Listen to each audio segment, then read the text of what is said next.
Hey fam, how you doing?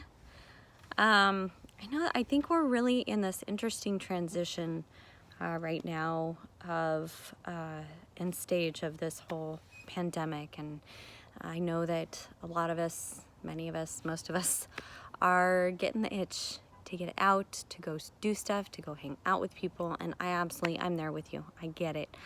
I'm really starting to feel that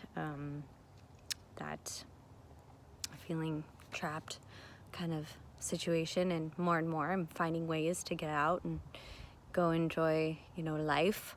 But it's very important to me that I am putting science and the health of others first. There's a lot, the fact that America is kind of opening up in different places in different ways and at different times is really kind of, you know, we're not all on the same track, and it's gonna have to be that way because more places, or there's places that are affected more than others, and so we just kind of have to go with the ride of that situation. And we do have to pay attention to what the scientific experts and the health experts are telling us. Like, for instance, our state is sporadically, like, in different phases of reopening, and it's a very slow process for us because we are the epicenter of ground zero, where we had the first coronavirus case. And so our governor is being very careful with this. He is learning to try and to appease as much as possible, but what he is holding up first is paying attention to scientific models, the epidemiology of this, the science of this, the health of this whole situation. And so he's paying attention to the health experts. He's paying attention to the scientists in all of this. And that is the most important thing that we can do right now. And what's being more stressed than anything is if we are allowed to go out, if we are allowed to socialize in any way, whether it be just going to the store, or now he's announced, being able to go to some religious congregations. There is still that physical distancing that needs to be applied, and the request, or even in some places the mandatory, the requirement of wearing a mask in an establishment. And so this is kind of a topic that we're covering on my podcast here in the next week or so. Rights and freedoms is going to be the topic. So Sage Up Podcast, you can find that pretty much on every platform, so check it out.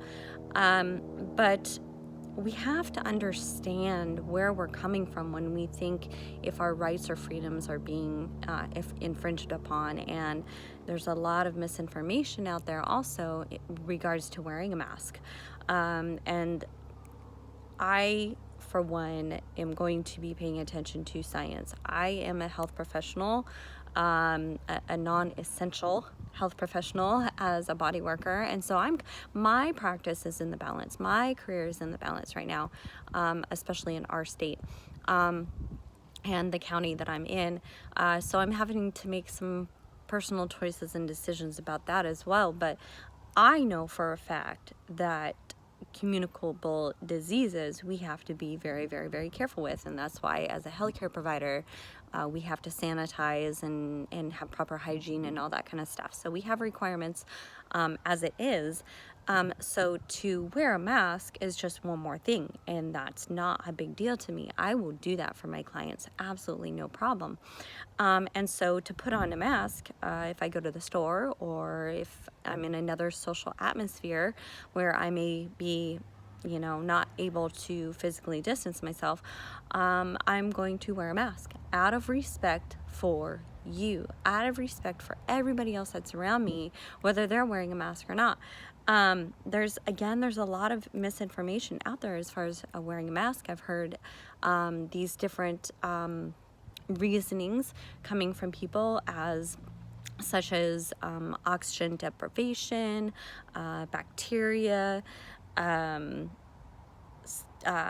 like claustrophobia, things like this, which is understandable. Absolutely, I have a huge issue when it comes to stuffy and enclosed situations.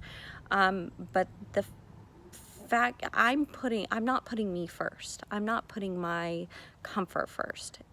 So to get past that is not a big deal to me. If you have medical conditions, if you have extreme claustrophobia or something that you just cannot wear a mask, then it's best that you just don't go out. Because wearing a mask, again, isn't protecting yourself, it's protecting the others around you.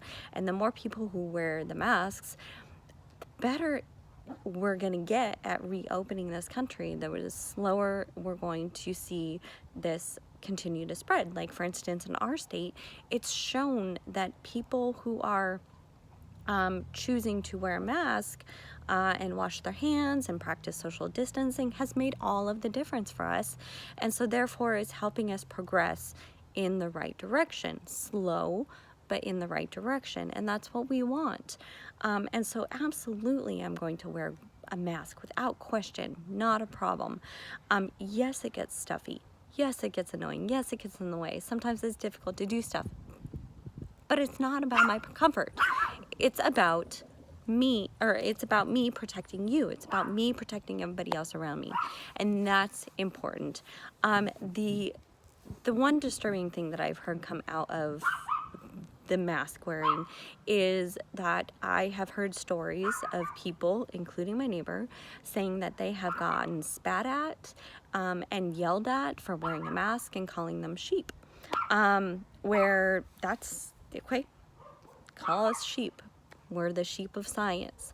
We're the sheep of respect. We're the sheep of courtesy, common courtesy. So that's what we're doing, is we're trying to be selfless, and we're trying to be compassionate to other people out there, so that in case we have the virus and it's asymptomatic for us, meaning we're not showing symptoms, but we could easily carry the virus and pass it on to somebody else who might have a suppressed immune system, who might have an underlying condition, so on and so forth. So it's pure courtesy and respect. To go along with that, establishments who are choosing to make it mandatory for customers to wear a mask when they go inside. Sorry, she's gonna have a mind of her own. It's just like any other policy that an establishment is going to have. You know, churches have policies. Stores have policies, parks have policies, and we're not balking at these. We're, for the most part, abiding by them. I'm sure there are plenty of people who might just disregard them. But right now we're just hearing a complaint of establishments requiring people to wear a mask. So it puzzles me that people want to argue about that. So again, the podcast that I'm going to be having here in the next week is going to cover rights and freedoms, and we're going to delve a little bit more into like the Bill of Rights in the Constitution to understand, okay, what's really being infringed on, what is not being infringed on here when we're asking people to socially distance or to wear a mask or to stay inside. So it really comes down to health, because the virus does not care about anybody. And so I'm not doing it out of fear. That is one big, huge misconception that's out there, is that people are wearing masks because they're afraid. No, has nothing to do with that. Why would I wear a mask if I'm afraid for me? Because that mask is to protect you. So I think there's that misinformation that just has things all backwards. So out of all of this, it's common courtesy and it's respect for each other, for establishments and businesses that are taking this seriously. And our state that I'm in has shown that if we are taking this seriously enough, it is easier for us to reopen. We're still going to reopen slowly in phases, and if we start to reopen too fast, guess what? It's going to hit us threefold. No question about it.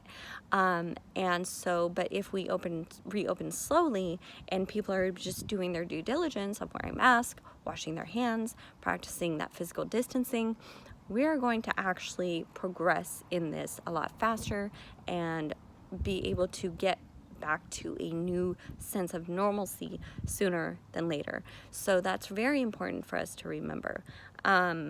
So it's really, we need to find a way to stop pointing fingers at one another for their behavior and what they're doing. I mean, I'm not going to point my finger at you because and yell at you because you're choosing to, you know, dress differently than me, or smoke, or, you know, you have your own choices, right? I'm not going to attack you for your choices.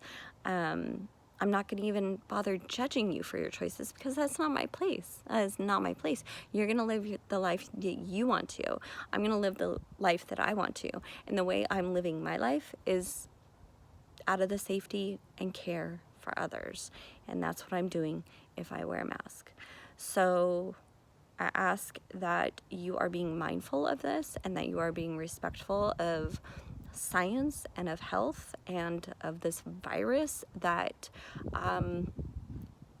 you know, we don't know when things are going to get better with this. The virus is not going to go away. That never happens. Viruses just don't go poof ever. But how can we manage it? How can we get it under control? How can we slow it down? And the steps that we are taking, especially like in our state, the masks, the social distancing, stay-at-home orders, the phases that we're transitioning into slowly by the education of the health experts and epidemiologists and scientists that are, you know, showing us what's working and what's not, is helping. You know, that's what we need to rely on. It's not politics, and it's not politics when we choose to wear masks to protect others. So that's important to remember. So respect and be courteous and just move on. You know, we can make our choices. If you choose to go out and not wear a mask, so be it. You're not protecting me, you know, but I'm not going to sit there and yell at you. I'm just going to step further away from you. So think about that, make the right choices, and we will get through this. So sorry about my dog. Much love.